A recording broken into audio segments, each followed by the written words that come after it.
right. Good morning, everybody, and welcome to day 22 of our 90-day run. How y'all feeling? How's it going? Hopefully things are getting easier for you.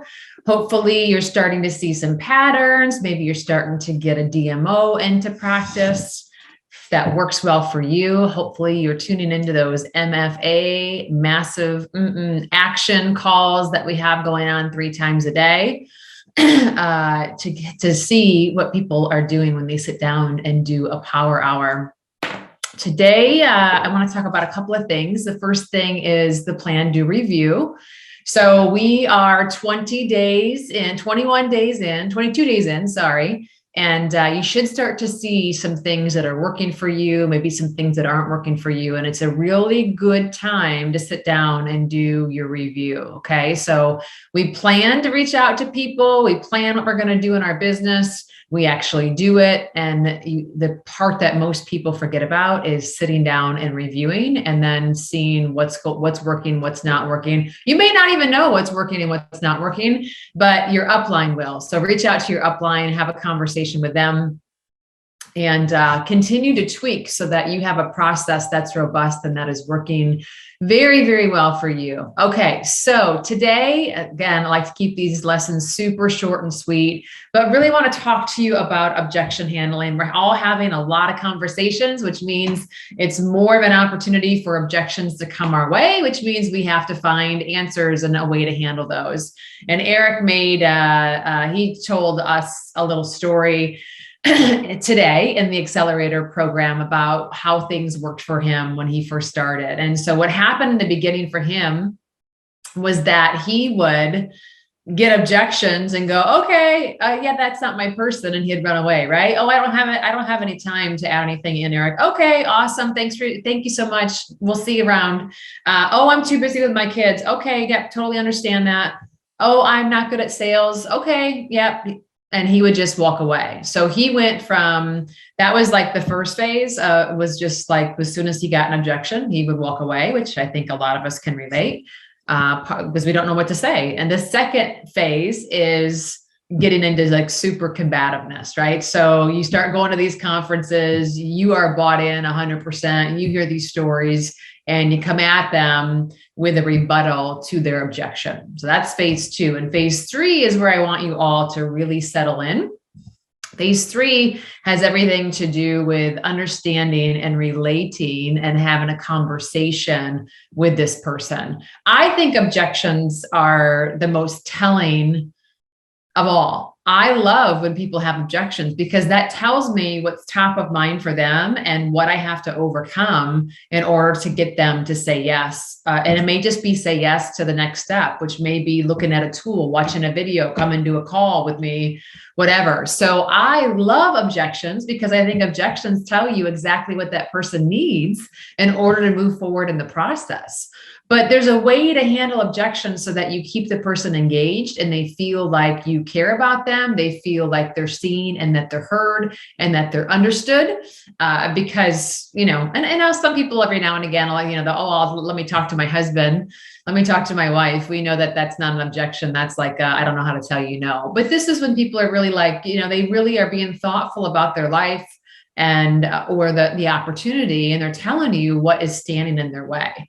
Okay, so the first thing that you need to make sure that you do is that you listen to the person and that you fully understand what it is that is is standing in their way. So you need to listen is step number 1. Step number 2 is you want to make sure that you relate to the person. That's going to help them feel like you truly understand. Number 3 is you share your story or you share somebody else's story. And then 4, if I, would you, okay? There's a methodology that has worked over and over and over since the beginning of time that you may be able to remember this a little bit easier. And it's called feel, felt, found. So you can use those words. I understand how you feel. In fact, I felt the same way. Or you sound like a doctor that is on my team and she felt the same way. But what I found or what she found is transition into the story. And if you got them opened up, then if I, would you? If I were to send you a little video that would share a little bit more, would you watch it? So let's go through a couple of these examples. Let's say they don't have enough money, right? I don't have any money. That's one that we get all the time. I don't have money for these products. We're going to have to wait. I'm going to have to, wait till things are really tough right now. I'm going to say, I completely understand. I completely understand that you don't have money, because in fact, when I found this product, I didn't know how I was going to pay for the product either. But what I found was that I was spending so much money every month on produce that I wasn't eating. And at the end of, each week or every couple of weeks, I would find that with the best of intentions, I didn't make the food and I didn't eat the food. And so that food ended up going from, the drawer in the refrigerator right to the trash. And so, and I also was spending a lot of money on multivitamins. And so what I found was, if I could just set more realistic expectations on how much produce I was going to eat every week, and not buy so much that I would end up, it would end up rotting. And I also took into account the amount of money I was spending on a multivitamin that I no longer needed. It really made this product a lot more affordable. Or if they say, I don't have the money, and you're talking about your health, you could say, you know what, I completely understand. And in fact, I felt the same way that you did when I was first introduced to the product. But what I found after I looked into it further was that I couldn't afford to get sick. I couldn't afford to miss school. I couldn't afford to miss work. I couldn't afford to have my kids sick, because that meant I couldn't go to work and I don't get paid, or I'm eating through that time, those PTO days. And so quickly, when I realized that this product had the opportunity to help me and my children, or me and my family, or myself, not get, that winter cold that I always got, that I would end up having to spend a lot of money on over-the-counter products as well, I quickly realized that I could not afford this, because if this is the most widely studied nutraceutical and it's proven to improve the immune system, I had to give it a shot, because I can't afford to take any more days off work. Okay. So think about how that sounds versus, just coming at somebody and saying, well, how important is your health, right? How could you not afford this? If you stop and listen and relate to them, this process opens up the mind. And if you start handling the objection right away without settling in and listening and relating to the person, their ears are going to be totally shut off.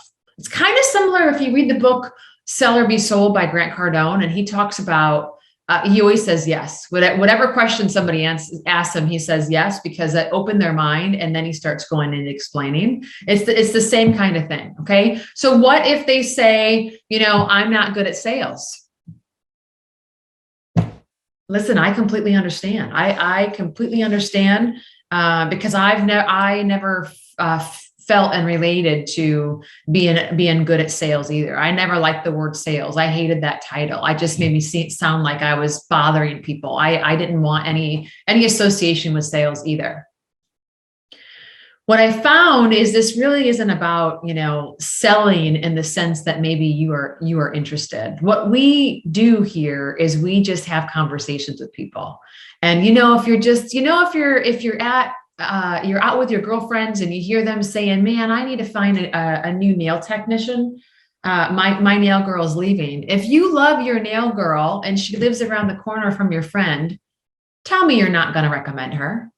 Of course you're going to recommend her, right? So we just do the same thing. We listen, and maybe we even ask a few questions that uncover opportunities where people are looking or are in need of this.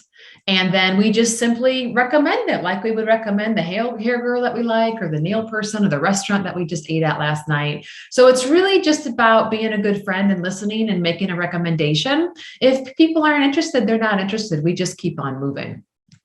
So how does that sound to you? Wonderful. Okay. Now, if I would like to share something that will explain this in a little bit more detail.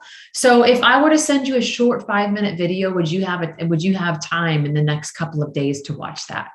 Right. Okay. When do you think you'd be able to watch it by? Awesome. I'll follow up with you on Friday. All right. What if they say something like, you know what if it's a doctor? What if you're talking to a doctor and the doctor says, yeah, but you know what? I'm being a physician. I've never really sold anything before. And so I just don't feel comfortable, profiting even further off of my patients, even though I want to make more money and I would love to sell them more things. I just don't feel comfortable doing that. Okay. I can't relate to that person because I'm not a doctor, but I can share somebody else's story. And so I could say, okay, Dr. Cunningham, you know what? I completely understand. In fact, there's a lot of physicians that feel the exact same way that you do. And so know that that's normal.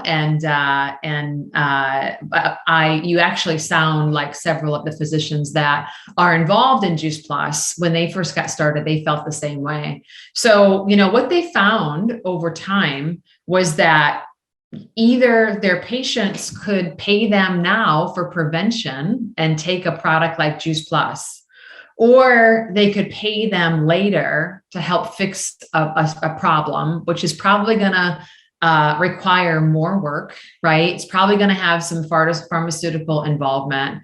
And the cost to their health overall is going to be far more expensive if we wait. And they're going to be paying me far more money down the road than if they were to invest in this product now. So, I'm not sure how that lands with you, but, and see check in and see how it lands with them. Maybe you need to share additional stories. I'm a doctor. I don't feel comfortable recommending something to my patients. Okay. Well, tell me a little bit about the types of things that you do recommend to your patients. Okay. Okay. So do you ever recommend to your patients that they should eat 7 to 13 servings, that they should eat more fruit and veg? Of course they do. So how is that going? Are they actually successful with it? Most aren't, but a few are. Okay. Well, what if you could think about this product as just simply helping them bridge the gap and get to that recommendation faster? Because you know what? I just came from a medical conference and they equated changing a diet to learning a new language when you're an adult. And it just made so much more sense to me as to why us adults are so unsuccessful with completely overhauling our diet. So what if we position Juice Plus to your patients as a way just to help them get more of those fruits and vegetables into their diet? And you can show them how that could reduce their opportunity to come in to see you, because we're getting ahead of things and this is more focused on prevention. So in the end, they're going to save a lot more money if we can just find a convenient way to get more fruits and vegetables into their body. Right? What if somebody says, I'm busy with kids. I don't have time. I'm pregnant. I'm 6 months pregnant. I'm busy with kids. I have a job. There's no way I have time for this. Well, you know what? I completely understand. I can't imagine, how busy your life is. I know my life is busy and I don't have children and I'm not pregnant. So the fact that you do this, first of all, I just have to acknowledge you because you truly are a superhero in my mind. And what I find is that, the busy moms are the ones that have the most success because they know how to leverage time more than anybody else. And I'd like to share with you, there's a woman on my team named so-and-so who she actually joined the business, and she reminds me like spitting image of you, very driven woman, whatever she puts her mind to, she does. She can manage time better than anybody that I know. She had children, she had a full-time job. And I think she may not have been 7 months pregnant. She was maybe 6 months pregnant, but very close in pregnancy to the same place that you were. And so what she found was, right, and you can share their story. And then again, step number 4 is would you move them forward in the process? So I hope this helps you understand that the first thing that you want to do when you handle objections is you want to listen and you want to relate. You want to share a story, and then you want to move them forward in the process. Would you? Feel, felt, found. That's a great way to start to put your mind into this rhythm, right? I understand how you feel. That's going to handle the listening part. Relate. I felt the same way. I know somebody who felt the same way. Found, tell the story, and then moving forward in the sales process. So hopefully this has been helpful to you. If you have not come up with a couple examples, just for our most commonly asked questions, make sure that you do that. A lot of that is in our Boards app. So if you have not downloaded Boards, reach out to your upline, because all of these resources are in Boards. And I hope you have a wonderful day. It's Monday. Get out there, guys. Let's run hard. We're only on day 22. It's going to be pretty interesting to see who lasts the whole 90 days and who lasts with gusto. So if you are not taking care of yourself, you are going to burn out. Make sure you are eating good. Make sure you're taking time to rest. You know, all of us have, we block Sundays off as our day of rest. Make sure that you're going to the gym every day and doing everything that you need to do in order to keep your body running so that you can handle this as what it is. And what this is not just a marathon, it's a sprint and a marathon. So we're running in a marathon, but you want to sprint as much as you can each day throughout this marathon, if that makes sense, right? So you need some stamina, you need to plug in personal development, you need to come to our calls on Tuesdays, do the massive actions 3 times a day, which is 9 a.m., 1 p.m., 9 p.m. Eastern Standard Time. And we started Saturdays with a business call. So if you have somebody who's interested in the business, come on Saturdays and they can listen to both the product and the business presentation in about 30 minutes. So have a good day and we'll talk soon.